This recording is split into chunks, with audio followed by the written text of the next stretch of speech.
What's up, guys? Welcome back to AFC Game by Game. I hope you've all had a fantastic weekend. This is my review of Crystal Palace 1, Arsenal 1.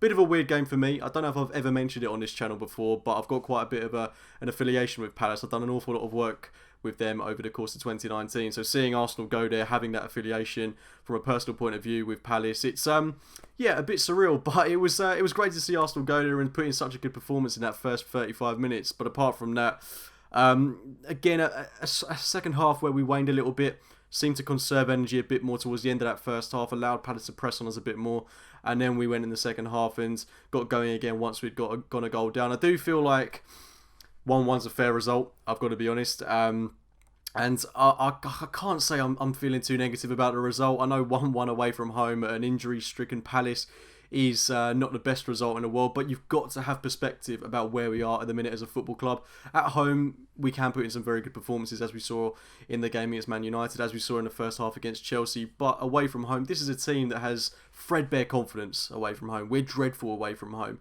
as we've proved in the past 2 years, really. We've not been able to put a string of performances together away from the Emirates, so I'm not expecting an absolute overhaul in terms of exciting performances away from the Emirates. It's just not going to happen overnight. This team needs to build confidence, but I saw that in that first half. I saw a very good way of playing.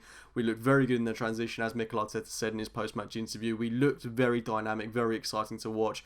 Fullbacks doing great work. Maitland-Niles had a great job on Zaha. Kolasinac again going forward is being really utilised well in Mikel Arteta's system.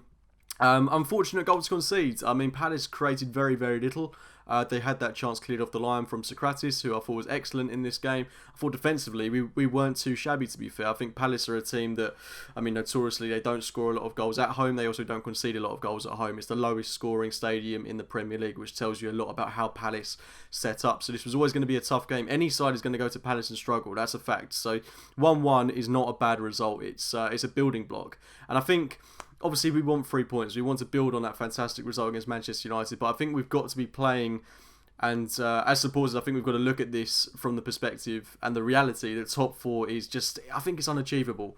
I'm not saying that in a negative way, but I think it's more the fact of we've got to use these last 5 months of the season to full effect, get us playing well, then we go into next season. I mean, we have got routes into the Champions League via top four, which, as I say, I think is near impossible, to be honest. We're 11 points off Chelsea. I just can't see us making that up in the limited time that we have. But we've got the Europa League, which again will be very tough in a one-off match. If we even are to get to the final, is going to be very tricky. So Champions League football is going to be very hard to attain. If Arteta is able to do it in this final period of the season, then he'll have performed a miracle in my eyes. But it's about getting the football good again, and that's exactly what I saw yesterday. I think we could have been a bit more clinical in front of goal. I think we could have created a few more opportunities. We had that fantastic 18 pass move, which created the chance for Aubameyang, who took it really well.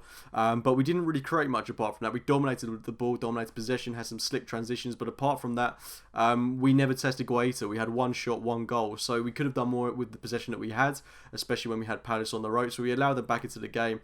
They had their fair share of chances. We could have won this game for sure. That shouldn't go unnoted. Nicola Pepe with that fantastic low-driven shot from the left-hand side of the box, and then Lacazette, if he just thinks that over the keeper, should have gone in. Again, it's worth talking about Lacazette because I think a lot of people have been getting on his back for his lack of goals away from home, which obviously is a concern. I think he's had something like 2 goals in 14 months away from home in the Emirates, which isn't overly exciting, but he does contribute a lot to our play. And I think if we, I would say if we had, if he was taking a couple more chances, then you could excuse the ones he does miss, but it's quite worrying that he's not putting these chances in the back of the net. And it's even more worrying when you consider that Aubameyang is now out for 3 games, that we're potentially losing Lucas Torreira. I mean, we need Lacazette to be firing on all fronts, and that involves putting goals in the back of the net, involves putting shots in the back of the net, because I struggle to see where we're going to get goals from now with Aubameyang out. On the note of the red cards, no arguments from me. It's a red card. It's, as Roy Hodgson said, it's a forwards challenge. It's reckless. It's unneeded.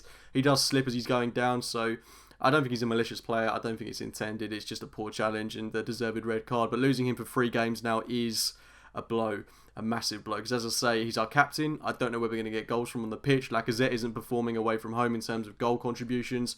Massive opportunity for Martinelli. Hopefully he doesn't go with the Brazil under-23s. He'd be a huge miss.